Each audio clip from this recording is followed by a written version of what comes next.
মুগ্ধ ভাইয়ার মারা যাওয়ার খবর শুনে ওনার মা ৯ বার সেন্সলেস হয়ে গিয়েছিলেন। তিনি নামাজি ছিলেন। ওনার মা বারবার বলছিল, আমার এই ভালো ছেলেটাকে আল্লাহ নিয়ে যেতে পারেন না।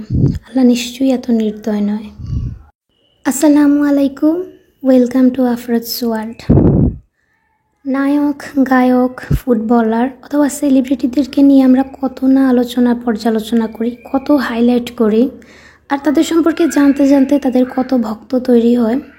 অথচ আমাদের দেশের একজন সত্যিকারের নায়ক, সত্যিকারের সুপারম্যান, ওনাকে নিয়ে বা তাদেরকে নিয়ে আমরা খুব কম চর্চা করি। আমি ভিডিওটা আমার ইউটিউব চ্যানেলে মেমোরি হিসেবে রেখে দিচ্ছি।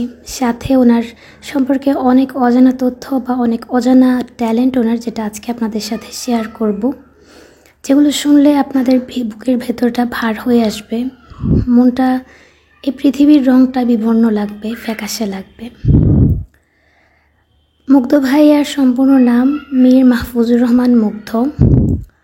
উনি 1998 সালের 9 অক্টোবর ঢাকার উত্তরাতে জন্মগ্রহণ করেন। ওনার দেশের বাড়ি ব্রাহ্মণবাড়িয়া।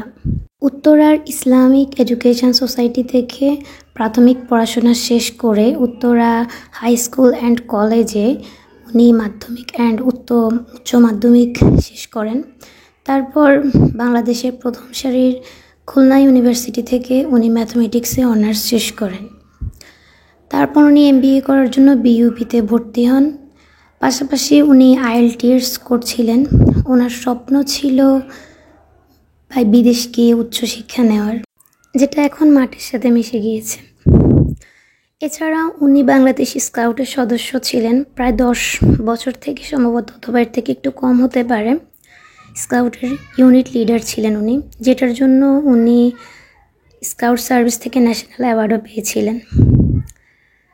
আর উনি ছিলেন বাংলাদেশের প্রথম সারির ফ্রিল্যান্সারদের মধ্যে একজন। ওনার ফাইবারে লেভেল 2 সেলার, 1000 5-স্টার রিভিউ আছে। সম্ভবত উনি যতগুলো অর্ডার কমপ্লিট করেছেন সেখান থেকে $70,000-80,000 উনি বাংলাদেশকে এনে দিয়েছিলেন, যেটা আমাদের বাংলাদেশ ব্যাংকের জন্য কত বেশি লাভজনক সেটা আর বলে বোঝানোর মতন না। আর উনি তো প্রচুর মিশুক, ফ্রেন্ডলি, পরোপকারী ছিলেন, সেটা ছোটোবেলা থেকেই ওনার বন্ধু বান্ধব, শিক্ষক সবার সাথে। এছাড়াও ওনার স্বপ্ন ছিল পাইলট হওয়ার। ওনার স্বপ্ন ছিল আকাশে উড়ে বেড়ানোর। উনি ভ্রমণ করতে ভীষণ পছন্দ করতেন। বাংলাদেশের অনেক দর্শনীয় স্থানে উনি ঘুরেছেন, ফিরেছেনও। এছাড়াও কলকাতাও ভ্রমণ করতে গিয়েছিলেন উনি। ওনার দুচোখ ভরা স্বপ্ন ছিল হয়তো বিশ্ব জয় করার, বিশ্ব দেখার।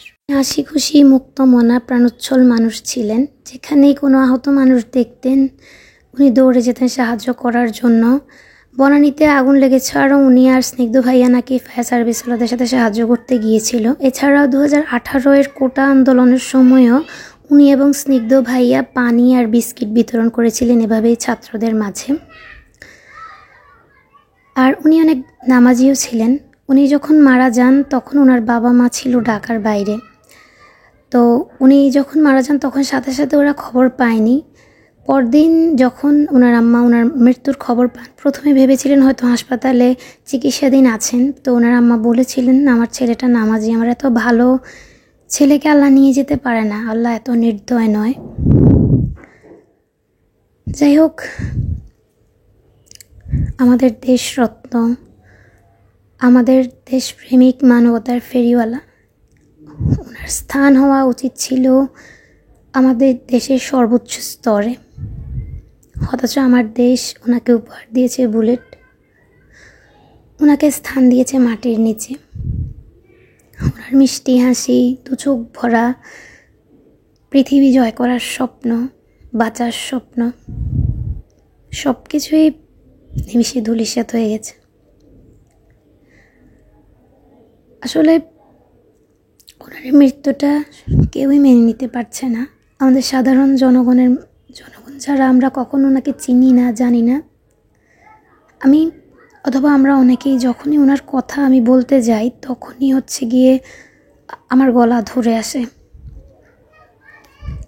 এই ভিডিওটা স্মৃতি হিসেবে আমি রেখে দিব আমার ইউটিউব চ্যানেলে।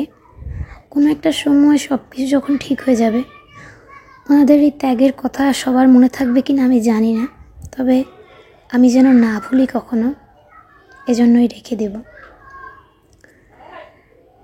আজকে দেখলাম ফাইবার ওনার মৃত্যু নিয়ে সমবেদনা জানাচ্ছে, দুঃখ প্রকাশ করছে।